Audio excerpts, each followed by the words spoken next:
All right, welcome everybody to According to Andrew number 8, where we're going to do a little bit of the political battle review because it's what's in the news today. Let's be real. Um, and yeah, so we'll talk about that. Give my thoughts on stuff. I have the transcript, so we'll go through a couple parts that I thought were interesting. Kind of highlight some how the political theater works. Just kind of it might be a lot of commentary like, "Ooh, Trump got the smackdown on Biden and stuff like that," because he got some swings in, man, uh, and some other stuff. I wanted to kind of start though, um, by saying, I got to talk to my dad about these debates, and it was kind of interesting because I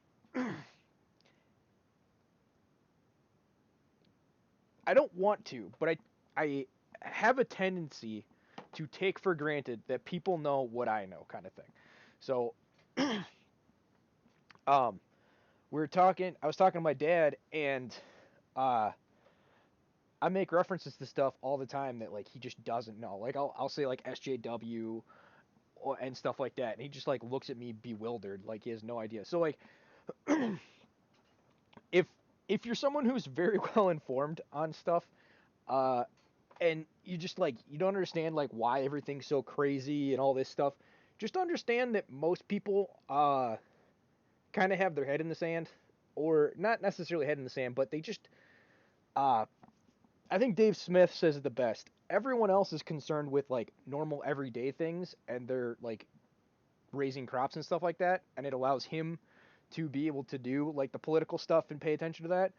And while it makes him very informed on that stuff, he doesn't know how to necessarily like raise crops and stuff, and that is far more vital to like him being able to live than the political stuff. So he's very thankful for the people that don't care about that kind of stuff, so he can be able to survive, and that's something you got to kind of keep in mind. Uh, in general, politics is kind of like a theater type thing, and at the end of the day, it doesn't really affect outside the taxes and a couple other minor things here and there. It's gotten a little bit more extreme with like the lockdowns and stuff like that, and the mask mandates and stuff. But um, in general, people do not follow this stuff, and it was interesting because we were talking about like the Green New Deal and stuff, and like my dad had no idea what it was, and uh, and so like I described it as a watermelon, which green on the outside, red on the inside. Eco-friendly legislation disguised, or communism disguised as eco-friendly legislation, and like he had no idea what I was talking about, or um, and he like wasn't really aware of like the Green New Deal and stuff like that, and like which I think was proposed by AOC like at least 2 years ago, probably as long as three. Um, so yeah, it was interesting, and then we got talking to about like how like the Democrats and stuff like that like blame the weather on Trump because of like climate change regulation and stuff like that. And it's like stuff for me. It's like yeah, this is what they've been doing the whole time. This is why people support Trump and believe in like the fake news thing. And it's just like people don't really check in except for like with these debates. So like it's been all this craziness for so long, but nobody cared, right? And then like people finally like watch the debates and check in, and they haven't seen this transformation and this like craziness happen. And I'm guessing it's gonna be like kind of a uh, dunking your head in cold water moment for a lot of people where they're like, "What the heck is going on?" Like I had no idea what was going on, and what is happening right now. So we'll see how that plays out with the election and stuff. But yeah, thank you for the follow, Emsworth. I hope I said that right. um. So yeah, so that's just kind of like a preview to the whole thing. Um. But there's a kind of a couple interesting moments. So now, uh, and I don't know if Biden said this multiple times in the election, but the the memes going around on the left side is the fact that uh, Biden told Trump to shut up during the debates, and everyone's like, "Oh, he got him," kind of thing. Uh, I think I found where that was actually said. Oh no no no no!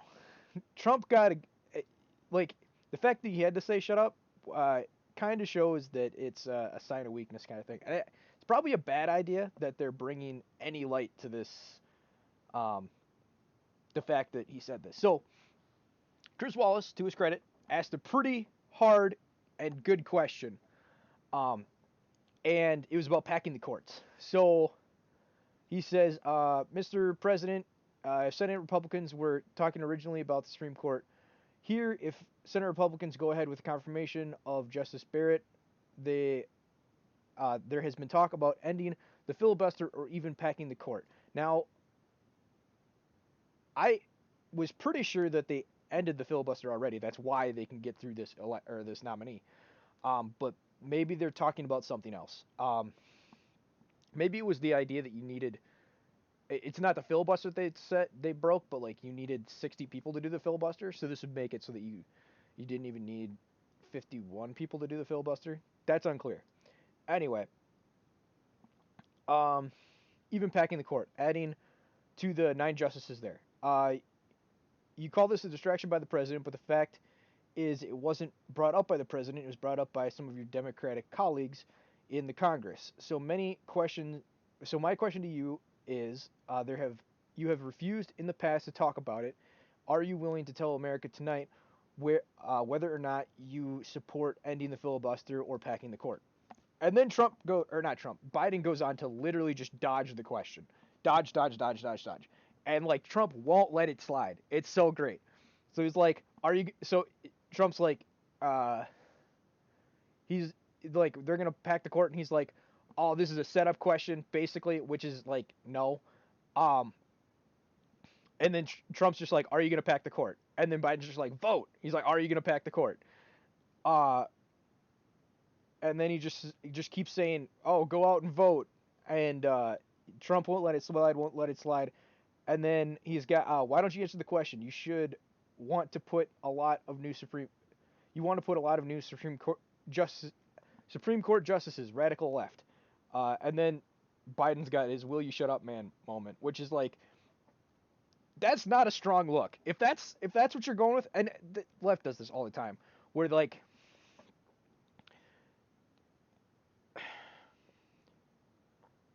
they're partially correct.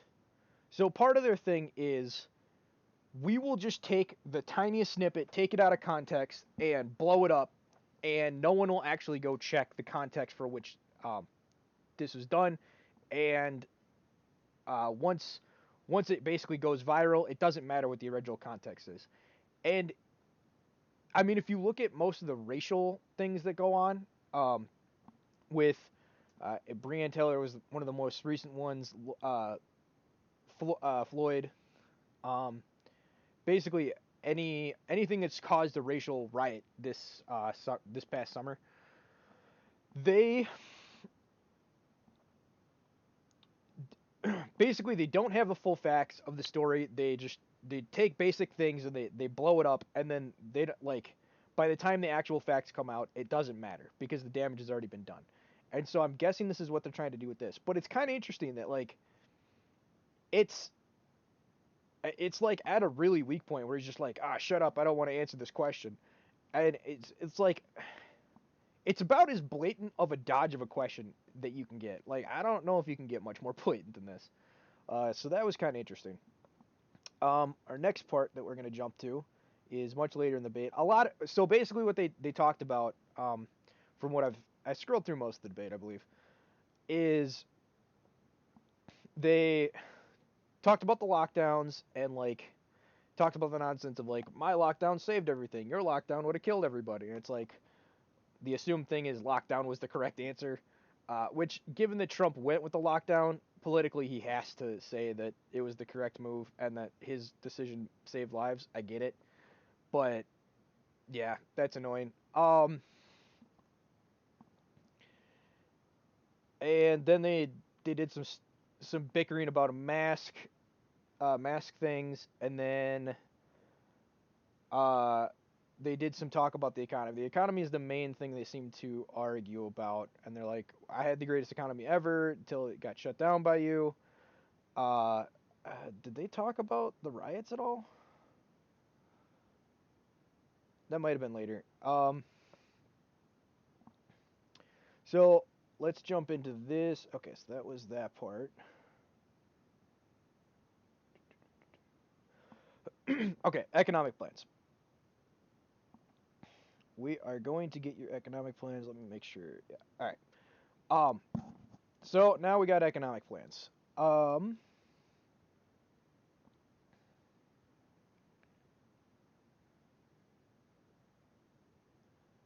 So this is Chris Wallace's question, gentlemen. We are going to go over your economic plans going forward in a moment. But first, Mr. President, as you well know, there's a report in 2016, the year you were elected in 2016. Oh, never mind. So they go into their federal tax thing, which the fact that his federal taxes were released is a crime, apparently. So, let's jump into that a little bit. So they talked a little bit about his type stuff, but let's take it aside and talk about the fact that they even, like, some of those tax records were supposedly released anyway, and whether or not they're real.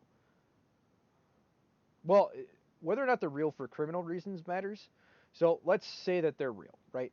So the way the Times framed the whole thing was we had access to these tax records and now we're sharing them, something like that.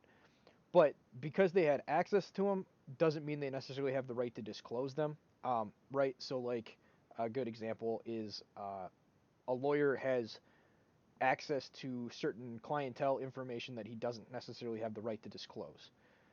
And there's a lot of relationships like that. So the fact that they did disclose this, despite the fact that they legally had access to it, but they didn't necessarily have the legal right to disclose it, and so that potentially leaves a massive vulnerability to the New York Times that they could get blown up for, and um, it's really kind of a sign of weakness. There's a Tucker Carlson speech he gave somewhere. You can find it on YouTube. Maybe I'll find it and link it below. I don't remember what it was called though. But he gave this great story in there, and quite frankly, this is the best part. So maybe you don't even have to go read it or watch it. Where there was a Ukrainian dictator. I believe it was Ukraine. Basically, a dictator. Doesn't matter where he's from. And he was in command, and then uh, there was basically a coup, or there was a changing of the guard that happened, and he was put on trial and then convicted and sentenced to death, and he was being taken to behind the courthouse to be executed, shot, basically. And at this moment, he realizes that he's about to be executed. Because until this moment, he just like didn't register in his brain. He's like, "There's no way this is happening." Um, and so they take him to the back to be executed, and then he like starts screaming out orders at people like he's in charge again, like let go of me, you random soldier guy, come over here and arrest this guy. What are you doing? Take your hands off of me. I'm gonna have you court-martialed. I'm gonna have you executed, kind of thing. Acting like he's in charge, like uh, nothing, like the facts on the ground haven't changed, and that you are like there's nothing you can do, kind of thing. And it's kind of one of their only plays at that point. Like what else do you do? Right? You're in chains, you're being led to your execution, kind of thing. Like you don't have another play at this point. Um and so this kind of reaction, it's a microcosm of a reaction you see all over the place right now. All the hysteria, all the reaction to like Donald Trump, and just like the left wing and establishment reaction to almost anything that happens that pushes that Overton window and changes things away from the neoliberal world order that's currently losing its power is really, if you're not aware of what's going on, makes it seem like they're in control and they know what they're doing. But like if you understand some of the basic stuff where it doesn't matter how they kick and scream and yell and kick you off of YouTube and Twitter and all these other platforms, that none of that actually matters. Uh, then you can kind of see it for what it is, and it's like the death throes of the ending of an era kind of thing. You're seeing the changing of the guard, um, and it's very interesting. Uh,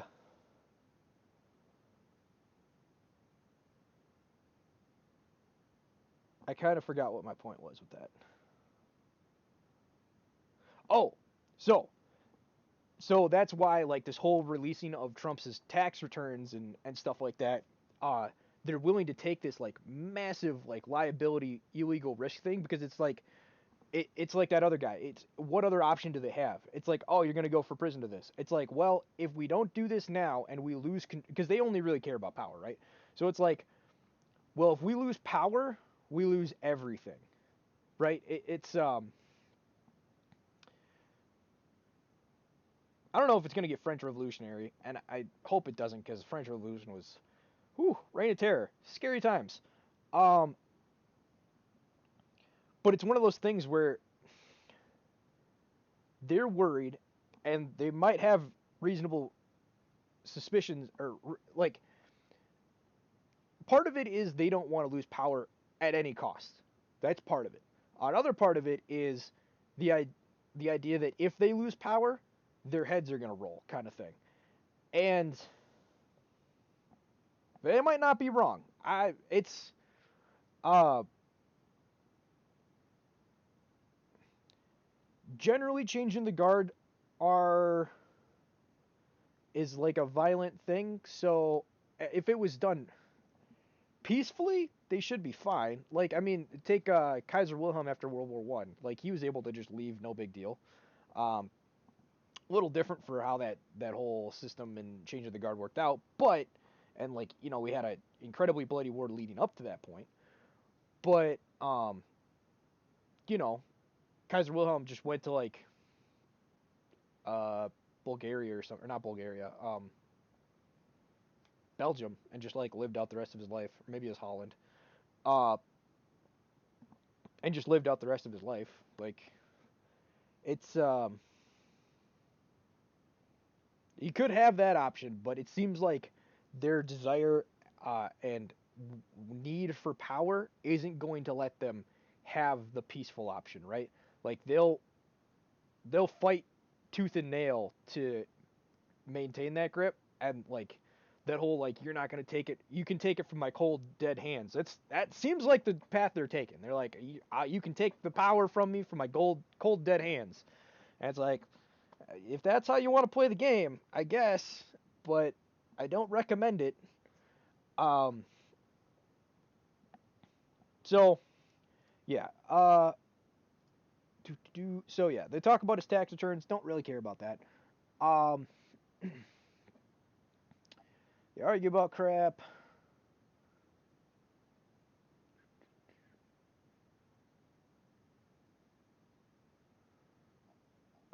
Okay, I guess I grabbed the wrong section here. I thought they were talking about the economy here. Okay, here's the economy. You talk about the economy booming. It turns out the Obama's final 3 years as president, more jobs were created, 1.5 million more jobs than in the first 3 years of your presidency. Uh, President Trump, they had the slowest economy recovery since 1929. It was the slowest recovery as they took over something that was down here. All you had to do was turn on the lights and pick up a lot. But they had the slowest economic recovery since 1929. And let me tell you about the stock market. The stock market goes up, that means jobs. It doesn't. But it also means 401ks. If you got in, if you ever became president with your ideas, you would want to terminate. Uh, you want to terminate my taxes. I'll let you. I'll tell you what. You'll lose half of your companies that have poured in here will leave, and plenty of companies that are already here will have will leave for other places. They will leave, and you will have a depression. That's the likes of which you've never seen. I can't. Reading Trump is hard, man. Because he's got like all his like mannerisms and stuff, and so like when you read it, it doesn't read well. Like when he says it, it sounds fine, but like when you're just reading it, it sounds weird. Um, Obviously it's a debate, and you're like the stock market's up, so that's what you're gonna claim. But yeah, the stock market stopped being a reliable indicator a while ago. Uh, and definitely this time around, like the idea that the stock market is booming and like almost like a third of the not a third, but like 25% of the country is like unemployed. Like, come on.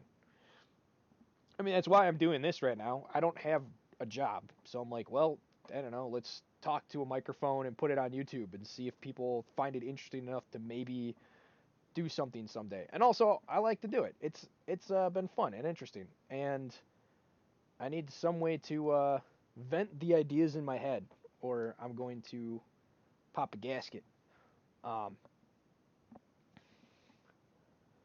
so, what do we got here? We were booming. So then they bicker back and forth about how the economy wasn't great, and then they got shut down because of COVID, which was everyone knows. Well, I guess not everyone knows. I should stop assuming things. Um, but COVID was obviously just the cover for popping the bubble. Like everyone knew it had to be popped. All right, everyone that knew anything about the economy was like, generally there's a recession about every 10 years. We're at like year 13 or 4. Like we were well past the normal pop time. Um, and so this was a very, very convenient cover for the whole economic pop. And as uh, Vox pointed out, there was an interesting shift that happened in July. So in July, the United States um, GDP, their debt to GDP ratio went negative for the first time. Or I guess the ratio can't be negative. Um, Basically, uh, what happened is our GDP has always out our GDP growth has outstripped our debt growth, and that is one of the reasons that like people claim that the debt is fine. That finally shifted to where our debt growth outstripped our GDP growth, and so now our debt is growing at a faster rate than our GDP, which means we can net. Well, first off, everybody knew we were never going to be able to pay back the debt, but on top of that, we now have the fact that our GDP isn't keeping up with the debt, which was it always happens. It was gonna happen eventually, but it finally passed that point in July, I believe. So I don't know how many years it's gonna take before we see the falling out of that because I'm pretty sure Greece had something like that going on forever. And then like until the Great Recession as they call it of 2008, the 2008 crash, they didn't that that problem wasn't really apparent. Um, but I don't know. They also had other problems because they were tied in with the euro. So America has control of its own currency, and it's the reserve currency of the world. So those two things help us a lot. Um, so they were talking about bringing back jobs and getting Chrysler and stuff back, and I don't know. I wish Trump would have a more. I guess I haven't looked at his plan, but I don't know, man. We need more industry. More industry, the more jobs. The more jobs, I get to start getting paid again, which would be nice. Uh, though I do have to say, I'm enjoying my life right now. It's been nice. Uh, do do. Joe Biden criticizing Trump's trade deals, despite the fact that. Oh, here we go. Here's something interesting, actually. So they're going back and forth about stuff, and then Joe Biden And so you look at what's actually done. He's done very little. His trade deals are the same way. He talks about the great trade deals. He talks about the art of the deal. China's perfected the art of steel. Steel as in metal.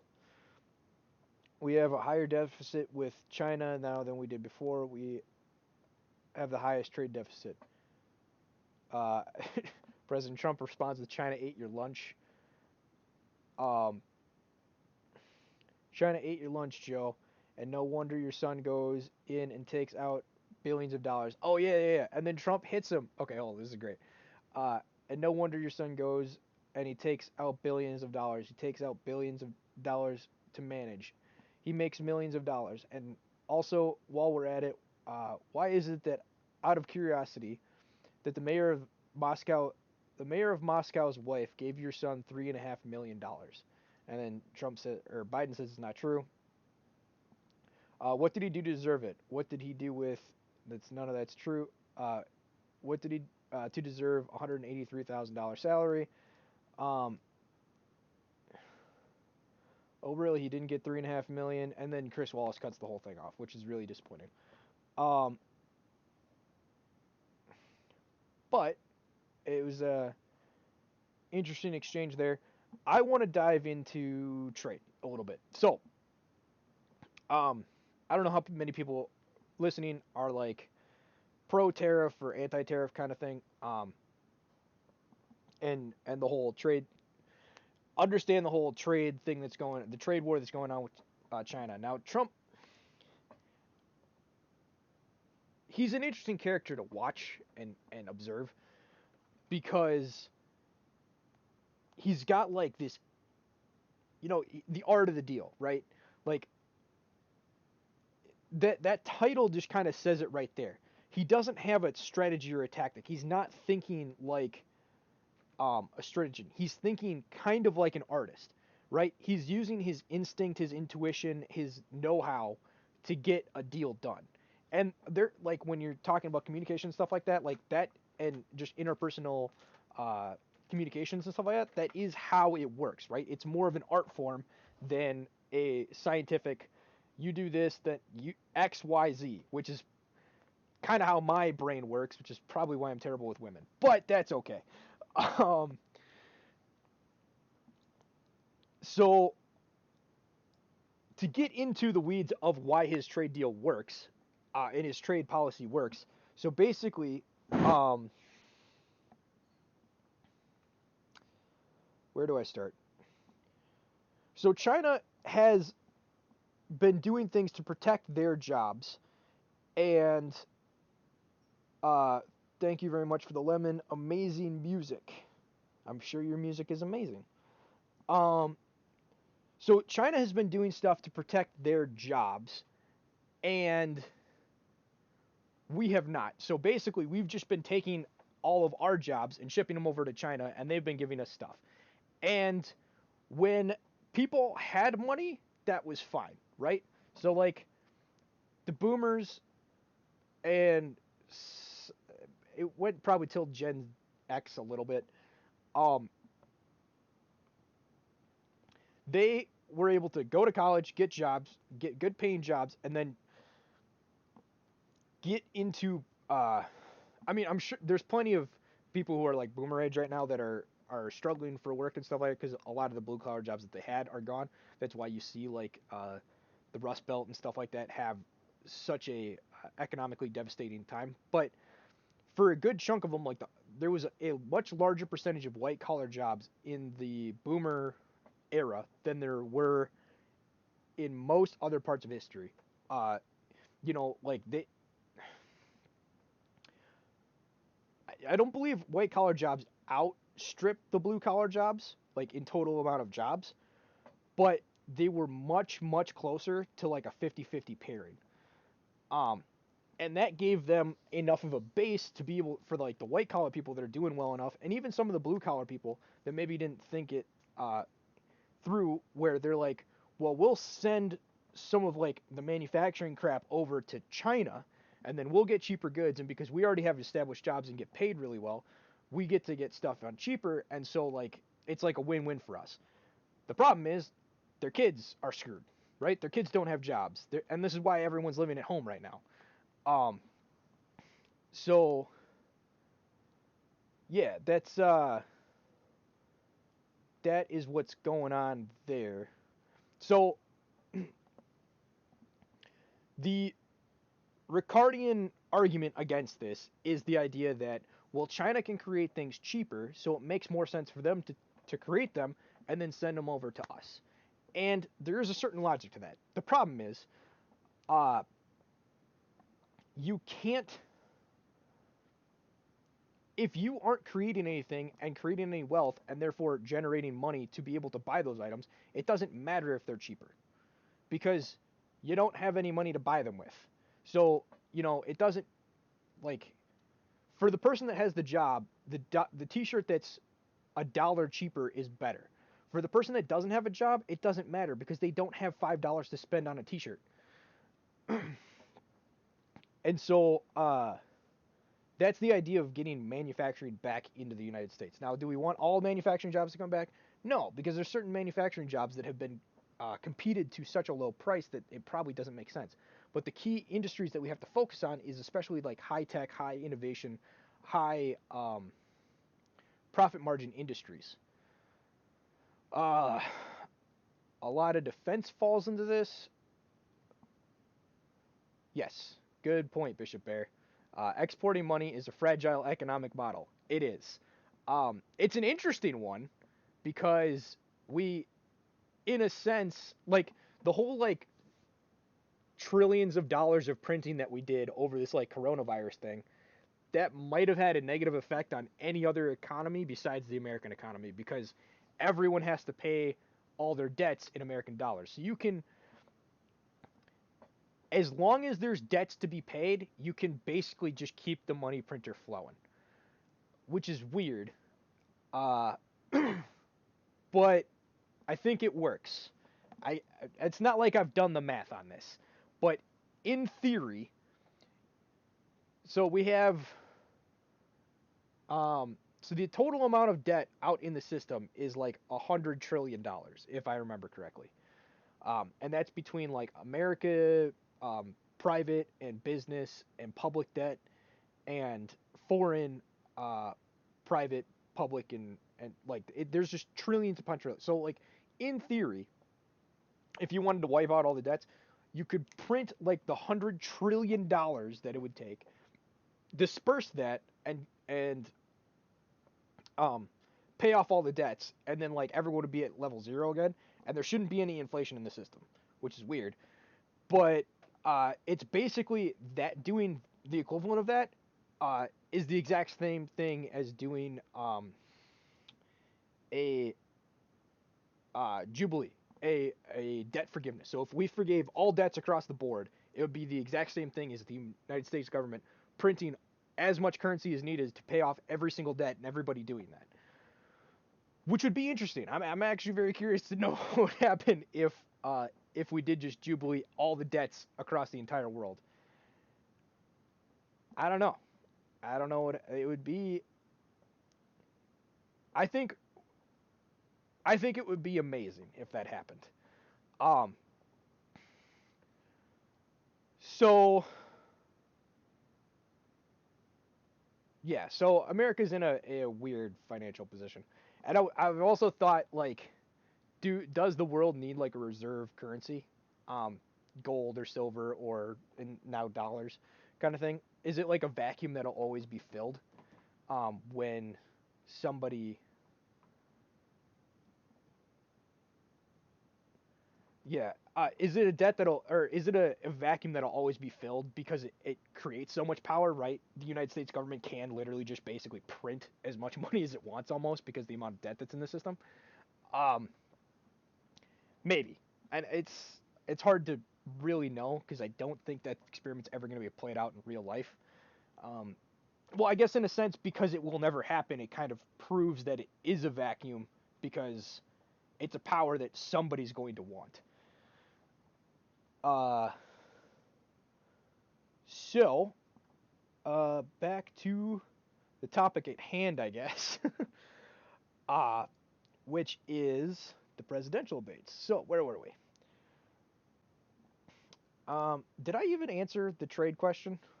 Basically, being able to produce things here is good, and trading the ability to produce things here for slightly cheaper things at the cost of jobs is bad.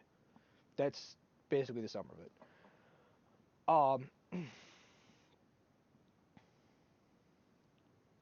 Oh my gosh, they went back to Charlottesville. Holy moly! Yeah, I shouldn't be surprised, but like I am slightly surprised. Uh, hold up, let me. Okay, we have to end that segment. We're going to the next segment. This segment we're going to give 2 minutes. Uh, don't interrupt people. Blah blah blah blah blah. Okay, so that's just don't interrupt people in the next segment. So,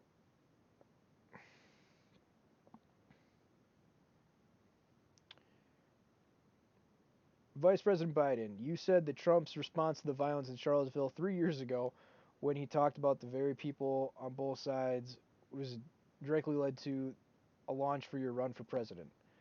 Uh, you have often said that, and that you believe you will have done more for Black Americans than any president, uh, possibly with the exception of Abraham Lincoln. Oh, okay, correction. President Trump, you have often said that you believe you have done more for Black Americans than any president since Abraham Lincoln, and Trump says it's true. So the question for the both of you is, why should voters trust you rather than your opponent in dealing with race issues when facing the country over the next 4 years? Okay. Joe Biden spouts some quality about equity and equality. And we never walked away. Okay, I'll read the whole thing. It's about equity and equality. It's about decency. It's about the Constitution. They've never cared about the Constitution. Uh, and we have never walked away from trying to require equity for everyone, equality for the whole of America, but we have never accomplished. Never walked away. He just basically is not saying anything. I got into the race was when people close your eyes. Remember when those people blah blah blah. So he's talking about something that was 4 years ago, and Ku Klux Klan, which isn't a thing anymore. I mean, there's like 20 people that are part of it. Uh, young women got killed. Blah blah blah. All right. Joe Biden talking about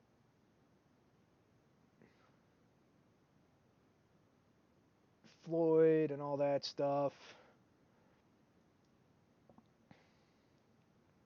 Oh, and he hits them where it hurts. You did a crime bill, 1994, where you call them super predators. African Americans are super predators, and they have, uh, and they've never forgotten it. They've never forgotten it. Oh man, he is good. He is good. uh, and I don't know if Biden did say that. I have seen a clip of Hillary Clinton saying super predators though, so that was interesting. Um, so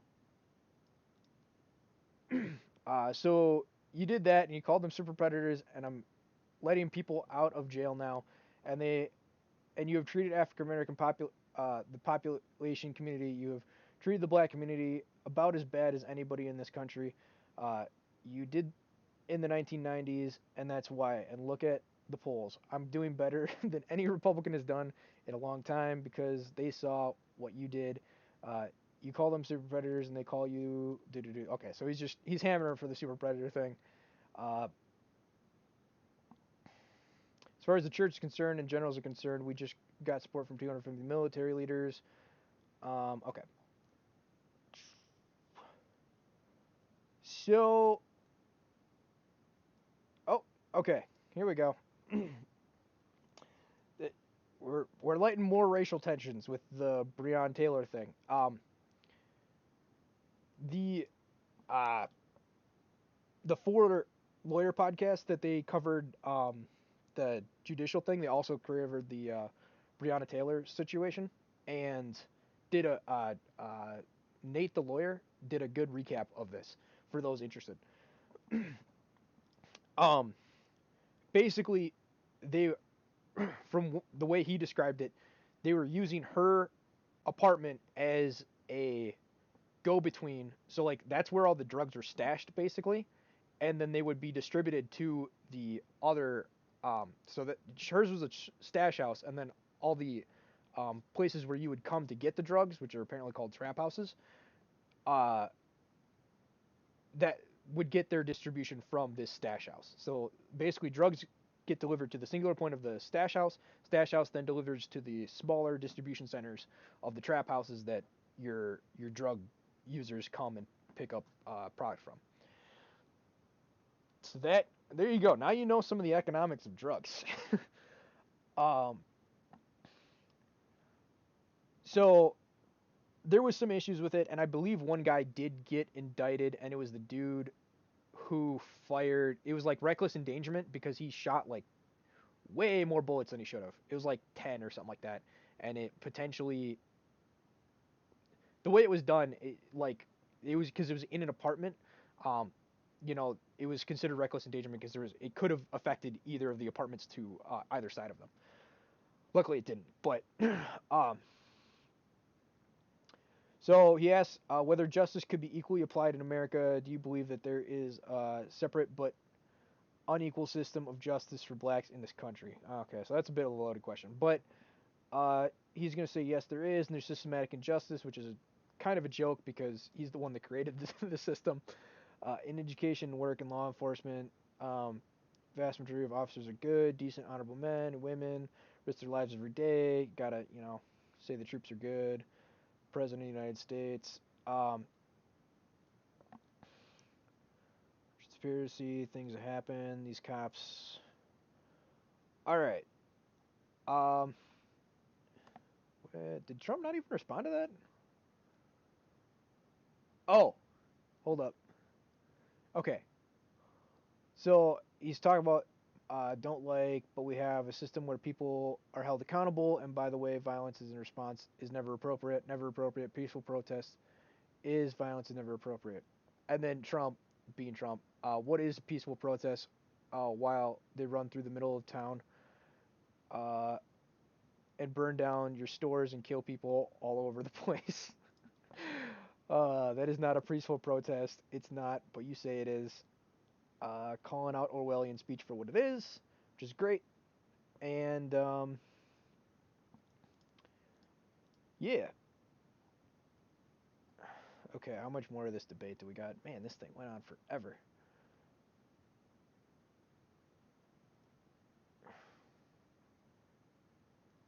Oh, so they talk about the racial sensitivity training and critical race theory, and Trump calls it for what it is. It's racist.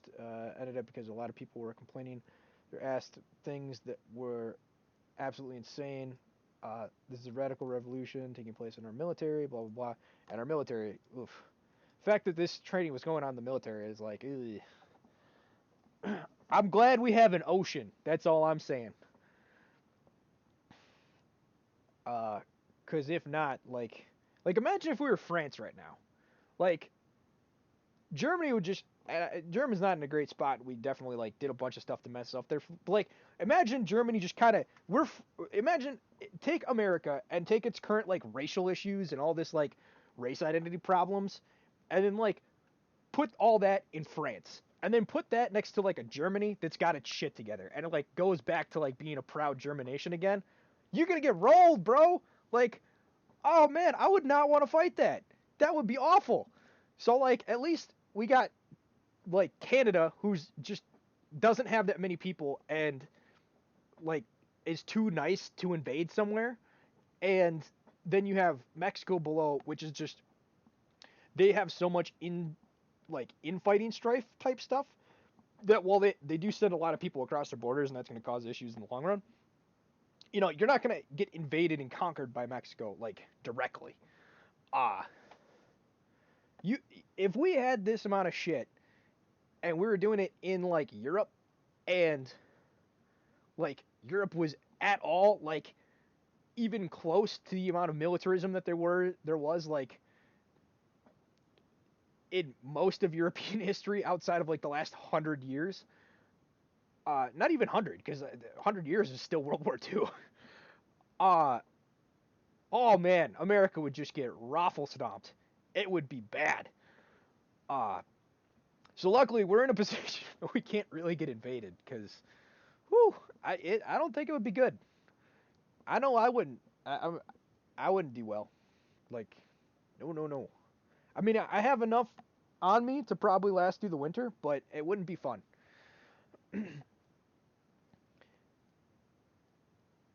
um, so they talk about that administration.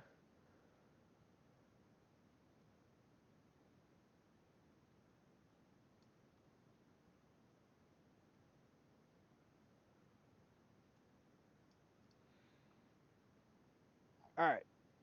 Uh, I don't know. I think that basically covers most of it. They talk about police brutality and stuff like that. Um, talk about the protests, but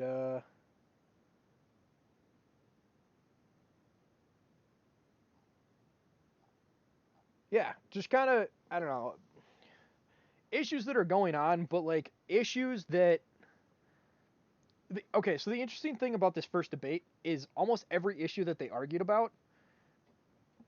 I imagine most people kind of already knew their stance on like most of these things, right?